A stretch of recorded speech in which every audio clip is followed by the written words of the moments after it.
America's banking liquidity seems to be in a short-term crisis, often going under the radar. We hear these terms like liquidity, banking system, the Federal Reserve, and we need to understand how all these pieces fit together and what does that mean for our investing portfolios. Talking about the banking system might feel a little bit dry, but it did give off some hints about the GFC in 2008. We had the same sort of issues all the way from 2005 up to the GFC. Similar issues surrounding the banking system and liquidity also cropped up in late 2018, where we saw the stock market, the S&P 500, fall 15% in just a single month. In November of 2025, we are seeing those same issues crop up once again. And this is now where the central bank or the Fed steps into the picture. The Fed tries to manipulate and moderate how much risk is out in the banking system. Basically, if you raise liquidity, pump out lots of cash,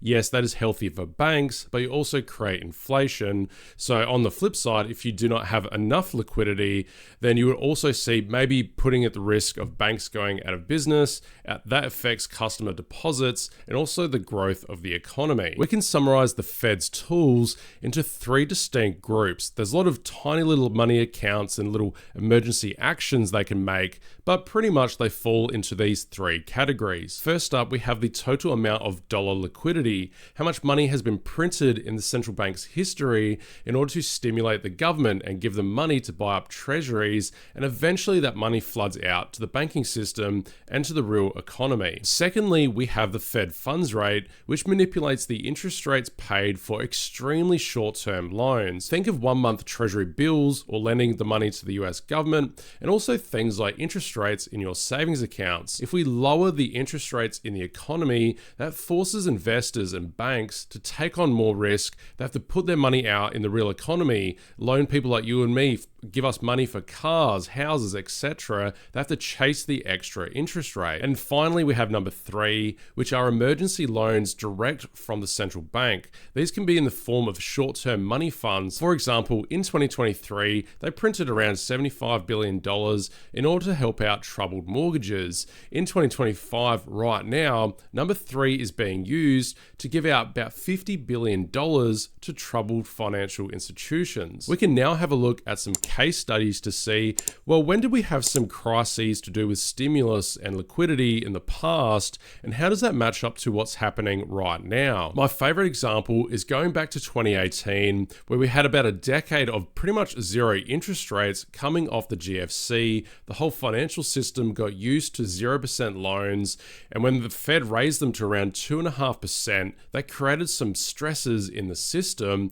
and that led to the spike, basically a bidding war for cash at the Fed. Think of these transactions at the Fed as kind of semi-emergencies. You really only go to the Fed when you're desperate for cash. We have the interest rates shown for the most expensive transactions in the 99th percentile at the central bank. This creates a bidding war where different banks compete for that cash and bid up the interest rate higher and higher. Throughout 2018, we saw this interest rate start to stray away from the effective funds rate, which is legally what it should be, but it started to stray higher and higher, a few more basis points away from it, until we got to pretty much November, December of that year, where we saw it spike above 6%. And the effect on the stock market was pretty devastating. We saw the S&P 500 collapse 15% in a single month. All of these issues only got cleared up when the central bank had an excuse to print $4.5 trillion, slash interest rates to zero, and that was of course during COVID. Now it's a fair question to say, well, why do we care about banks having to pay maybe an extra $10 million in interest rates? These are only overnight loans. They don't really add up to a whole lot of money, but it's all about the stress and the counterparty risk in the lending system. If I think bank B is maybe going out of business and I'm bank A, well then I'm not really going to give them my extra cash in terms of a one-day loan because I'm not sure if I'm going to get that money back. I might offer them an interest rate of 20% at a yearly equivalent rather than the effective funds rate at 2 or 3%. And we can see this in the wider economic data. For example, this is the interest rate for double B rated loans. Now these are for companies you might see in the Russell 2000 or companies worth a couple $1 billion. Well, during that late 2018 period, we saw the interest rate for loans to these businesses go from around 5% all the way up to about 6.25%. And pretty much straight away, the economy priced in recession. Yeah, we had these banking issues, but the central bank agreed to cut interest rates pretty much straight away in a matter of a few months. Now, it's quite unfortunate in an educational sense. We could not see the final conclusion of what would have happened to that 2018 and 2019 stimulus and liquidity crisis. COVID kind of swept all of that aside. The only other case study that's similar is 2005 through to 2008. We had a lot of emergency lending to financial institutions at that time.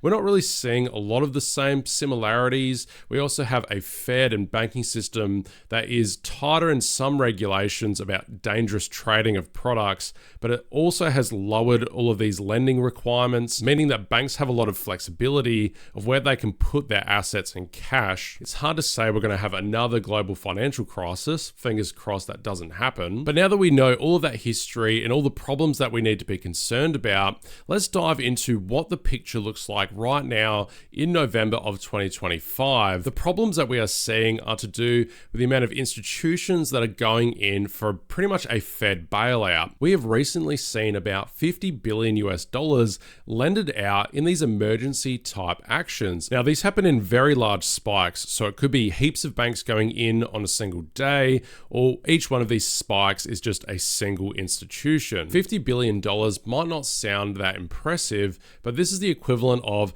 you as a business owner have done everything to make your business as cash heavy and profitable as possible, but things are just not going to plan, and you are forced to go with hat in hand to the bank and ask for a loan. And if you do not get that loan, you're probably going to have to do a fire sale, those giant 70% off sales at your storefront, or you're going to go out of business. You go into liquidation. And it's even more concerning that on Friday, we saw the New York Fed hosting a bunch of different Wall Street banks and lending facilities and having a conversation around the strains in the financial system. In some ways, it could be a positive that this forces the Fed to continue cutting interest rates. It's already started. The probabilities are pointing to lower interest rates in the next couple years. But if we do have an event like we saw in early 2023, where we had First Republic, Silicon Valley Bank go out of business, that did scare Wall Street and the stock market to sell off